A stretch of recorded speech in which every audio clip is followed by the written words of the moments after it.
Sa totoo lang po talagang kailangan ko ng pera. Pero yung inisip ko lang po yung pinagdaan ako para makapasok dito sa pila, sa pagod, sa lahat.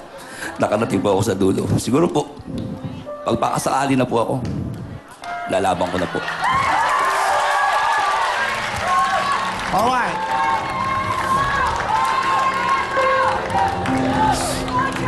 Out. Good luck sir, Charlie. Makikiusap lang po ako sa inyo, walang magtuturo. Pag naturo, may nagsalita ng pauwiin ko si Charlie na walang makukuha. Kaya nga, makonsensya kayo. Pag may nagturo sa inyo, I'm sorry, bawal po siyang turuan. ABC. Charlie, huwag kayong papalakpak, walang magre-react. Stop kong game. I'm sorry, Charlie, yan ang rules natin. Pakiusap ka sa kanila na please, walang papalakpak at walang magre-react. Tulungan niyo po ako mga kapatid. Arawan niyo na po. Tahimik lang po tayo. Here we go. Jackpot round.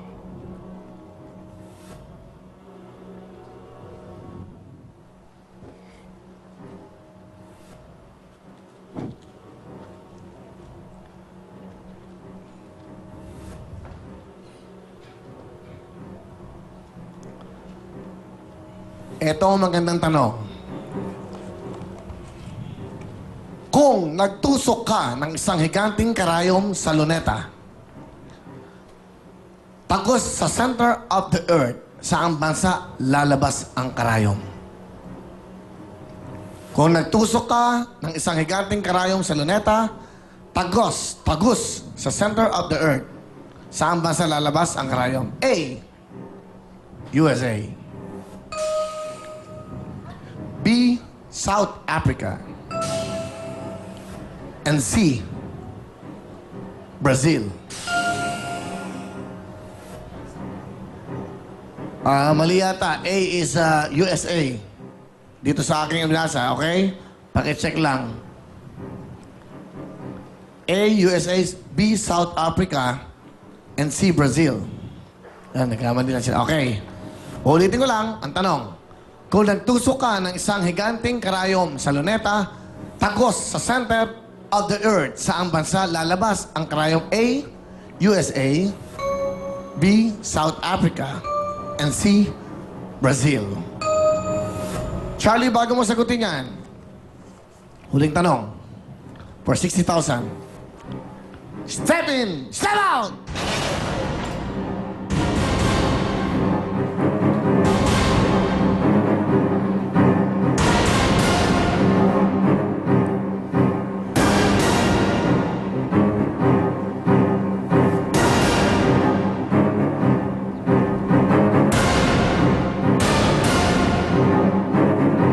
Seconds.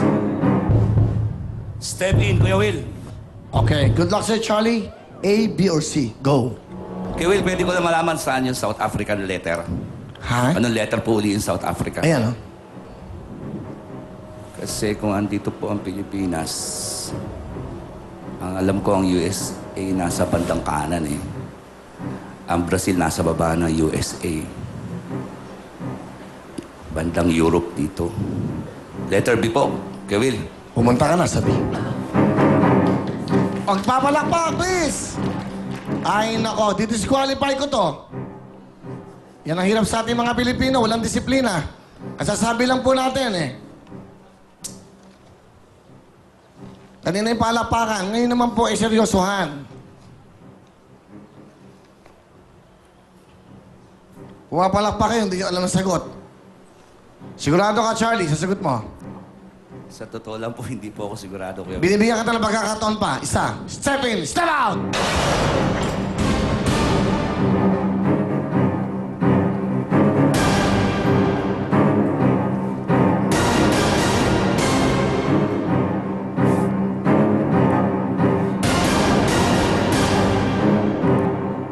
Step in, Kuya Will.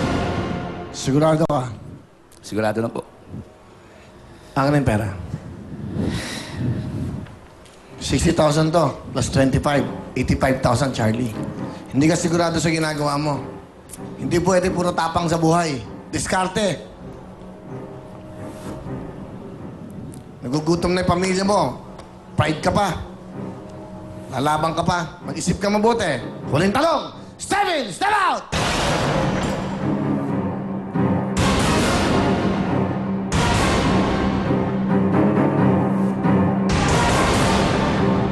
Five seconds!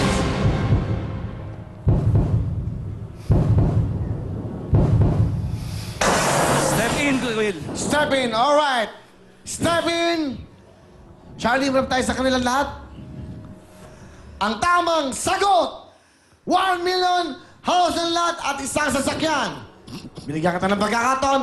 Ang tamang...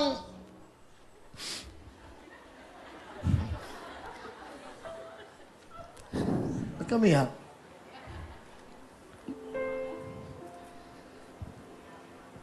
Siguro po paminsan-minsan nakakagawa tayo ng mga maling desisyon sa buhay. Marami na po nangyari sa maling desisyon sa buhay ko. Kaya nag-aganito ako ngayon. Siguro nararamdaman ko, Kuya Will, na tama itong desisyon ko. Marami na po ako nagawang mali na gusto ko ituwid. Pero sa oras na to, Pero, sasabihin ko sa'yo, this is a game show. yeah, I Hindi know, to buhay. yeah, I know that. It's, you're just having fun. Di ba, aalamin mo, knowledge mo yan eh. Pero ikaw yan. Binigyan kita ng pagkakataon, matapang ka, eto ang tamang sagot. Sandali lang, ako magsasabi. Pakaunahan niyo ako, okay? Charlie, decision mo yan. Binigyan kita ng pagkakataon. Saan kaya? USA, South Africa, or Brazil? Malalaman niyo yan. Ang tamang sagot ay... Bigyan mo! Ito po yan, oh. Ito yung kinuha pa namin. Ayan yan. Makikita nyo, oh. Pakilapitan mo ako, Garrett. Importante to. Ayan. Tingnan mo. Ayun yung Pilipinas. Okay? Ayan. Ang labas natin, ayun. Brazil. South America, Brazil. Hindi bale, okay lang. Okay lang. Okay lang. No problem, okay lang. Hindi bale, meron ka namang 25,000! Charlie, good luck sa'yo, okay? Congratulations, Charlie! Nais ko po magpasalamat sa Will Time, Big Time at sa